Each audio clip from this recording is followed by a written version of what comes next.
All of humanity's problems stem from a person's inability to sit quietly in a room alone. Friends, there's something about silence and solitude that brings spiritual healing, spiritual health, and spiritual wholeness. So Exodus chapter 20, the giving of the 10 Commandments, and we'll talk more about this, but the 10 Commandments has been in the news a lot lately with some of the things going on in the courts, but this is how we begin. Vayidaber Elohim et kol hadevarim ha'ele lemor. And God spoke all these words saying. So the first thing we have to understand is this. From a Jewish perspective, when God spoke at Mount Sinai, all of creation was actually silent. Think about it for a moment. From a Jewish perspective, the rabbis say in the Midrash, the birds did not chirp. A dog did not bark. The waves in the ocean, even they were still and did not make a sound. And no one spoke. The entire world was silent. Why?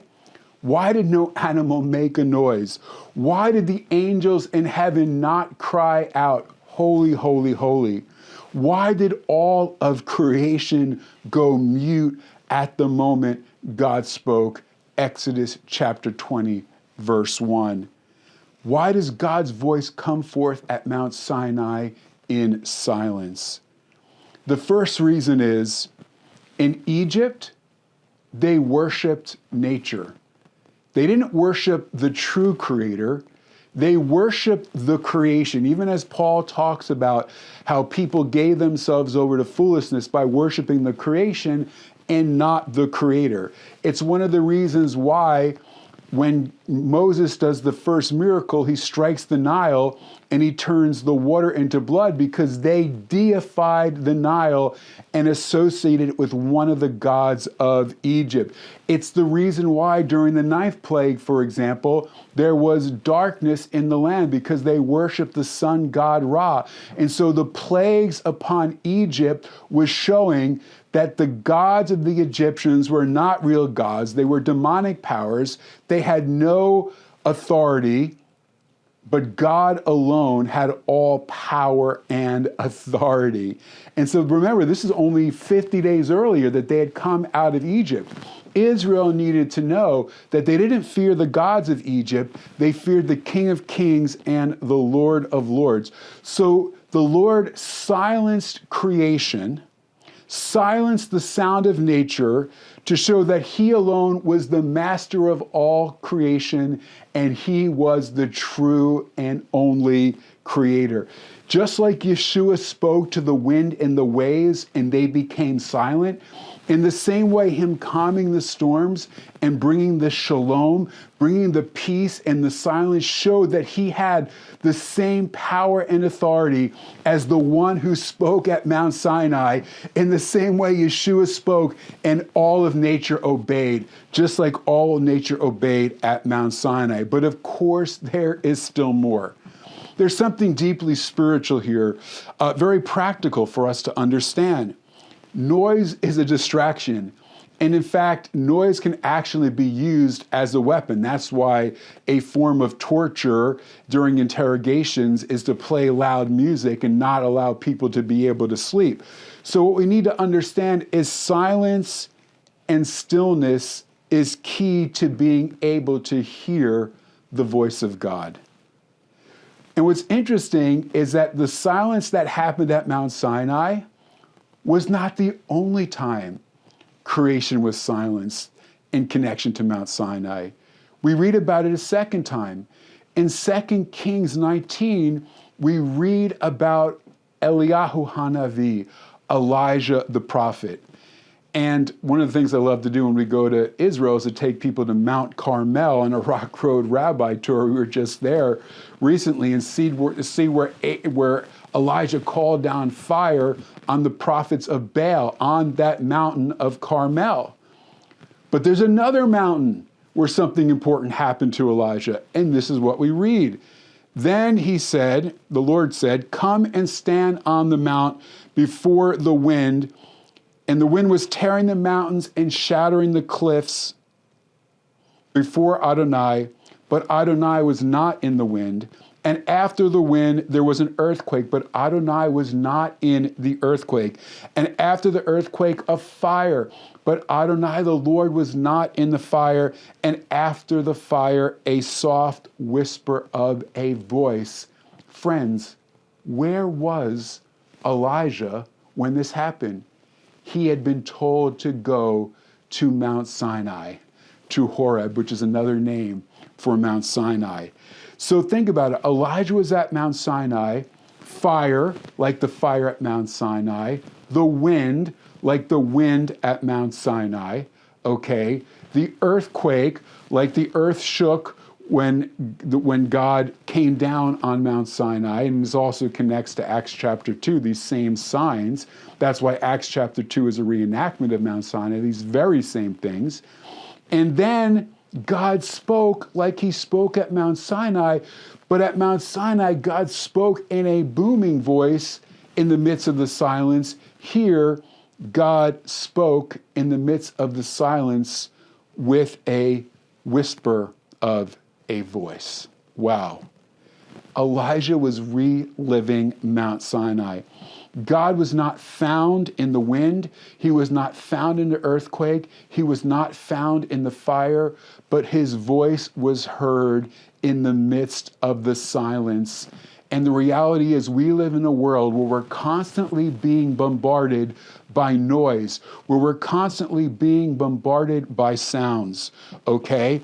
And that's one of the reasons why the Torah was given in the desert, in the Midbar or Bamidbar, in the wilderness, which is the name of the book of Numbers in Hebrew. But again, that begs the question, why is the Torah given in the wilderness? That's an important question. You would think, okay, why isn't it given in Jerusalem? Why didn't God just take the people up to Jerusalem, give it there? That's where the temple was going to be. But the reason why God gives it in the Midbar is that in the desert, there are fewer distractions. There's nothing in the wilderness.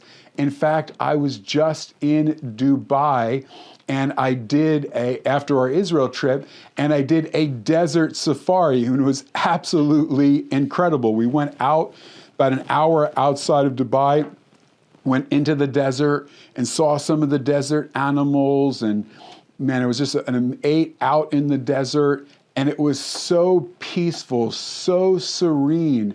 Out in the desert, there's nothing out there, just complete silence and solitude. What's interesting is this in the Hebrew. The word for wilderness in Hebrew is midbar in the Hebrew, okay? That's significant. Why? Because the Hebrew word to speak, can you say mid da ber equals in Hebrew to speak. So the word for desert comes from the same root as the word to speak in Hebrew, the root davar. Very interesting. Why is it interesting? Because the midbar, the desert, is where God midabers. He speaks. God speaks in the wilderness. He speaks in the desert seasons. We tend not to like the desert, but think about it. Every great man and woman of faith was brought out into the desert. Abraham was out in the desert. Moses was out in the desert. Elijah was in the desert. David was in the desert or wilderness. It's the same word in Hebrew. Okay? Yeshua, John the Baptist, Paul. We can keep going down the list. They all had their desert seasons, and God encountered them and spoke to them in a unique way in the desert. And now we know why. Desert and to speak come from the same Hebrew root because it's a place of silence and solitude, and God meets us in those moments because we strip away the noise and we strip away the distractions, okay? But of course, there is more. So we said on Shavuot, God gives the 10 Commandments, okay? So how do you say 10 commandments in Hebrew? They're called the Aseret HaDivarim in Hebrew. The root for 10 commandments literally means the 10 sayings or the 10 utterances. So again, God in the Midbar, Midaber, speaks, okay, the 10 commandments, which is again, same root, Aseret HaDivarim. But of course, there is still more. What we need to understand is in the temple, God was in the Holy of Holies. And in the Holy of Holies, another name for the Holy of Holies, or the innermost sanctuary, another name is called the Davir. Davir is the innermost part of the sanctuary. It's the part that is most removed, most restricted. Only the high priest could go in there at certain times. Why is that significant? In the same way that the high priest only went in or was allowed to enter, so the Lord spoke in the desert, removed from civilization, just like God spoke to Moses or the high priest when he was removed in the farthest reaches of the sanctuary. And that's an encouragement to all of us. Don't be discouraged in your desert season, because guess what?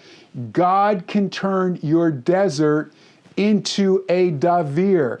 God can turn your wilderness into the Holy of Holies, the place where God speaks, the place where God encounters you.